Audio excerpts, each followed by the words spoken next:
কেউ বলেন যে ইমামের পিছনে সূরা ফাতিহা পড়া আবশ্যক, আবার কেউ বলেন যে হারাম। এই ব্যাপারে সঠিক মত কোনটি এবং ইমামের পিছনে মুক্তাদি সূরা ফাতিহার সাথে অন্য সূরা পড়াবে কিনা? একটা দরকারি প্রশ্ন ভাই।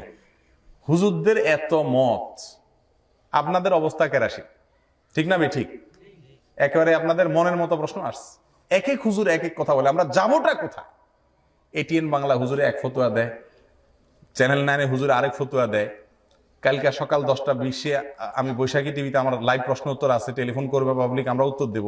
একই সময় চ্যানেল আইতেও আছে, চ্যানেল আয়ের হুজুর আরেক উত্তর দিবে, আমি বৈশাখী টিভিতে আরেক উত্তর দিব, আর টিভিতে আমি আরেক উত্তর দিই। এখন এই যে হুজুরদের এক একজন, টিভির হুজুর না, শুধু মসজিদের হুজুরদের মধ্যে এখন কি মানে মত পার্থক্য আছে না নেই?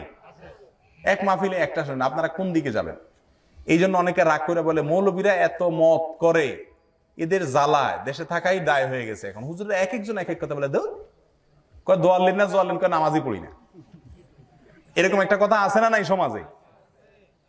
আমি বলি এগুলা মরার পরে ছেঁচা চিনেন, ছেঁচা, এই ছেঁচাটা একটু বেশি খাবে এগুলা। কেন বেশি খাবে জানেন? কারণ আপনাদেরকে যেমন জিজ্ঞাসা করি, তেল আমরা যেটা খাবারের তেল খাই না তরকারির সাথে, কোন তেলটা সবচেয়ে ভালো বলেন তো দেখি? রাঁধুনি, তীর, ফ্রেশ, আরো কি কি আছে না? বলেন কোনটা খাঁটি? হ্যাঁ, একজন বলে রূপচাঁদা, আরেকজন বলে ফ্রেশ। এটা জীবনে কোনোদিন একমত হওয়া সম্ভব? কিয়ামত পর্যন্ত কোনোদিন একমত হওয়া সম্ভব? সম্ভব না। কেন?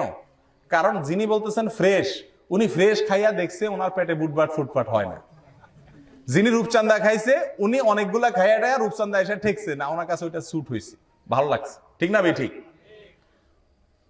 কোন তেলটা ভালো আপনারা কিন্তু, আচ্ছা কোন তেল কোম্পানি তার বোতলের গায়ে লেখে 99% পিওর? দেখছেন আজ পর্যন্ত এরকম কোন তেল? কি লেখে? 100% পিওর। একটা কোম্পানিও ভুলেও লেখে না যে আমারটাতে ভাই ভেজাল 1% আছে। কেউ লেখে? সবাই লেখে আমারটা 100%। এখন আপনারা কি বলেন যে আমি যাবো কই?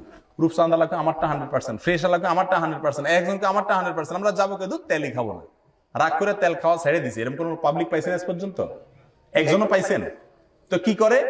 ওই যে বললাম, একদিন রূপচাঁদা খায়, কয়দিন খায়, খায়া দেখে কি হাল, এরপরে ফ্রেশের দাম কত, দেখতে কেমন, খায়া দেখে কি, এরকম কয়েকটা যাচাই বাছাই করে যেটা বেশি ভালো মনে হয় সেটা সে ব্যবহার করে, ঠিক না ঠিক?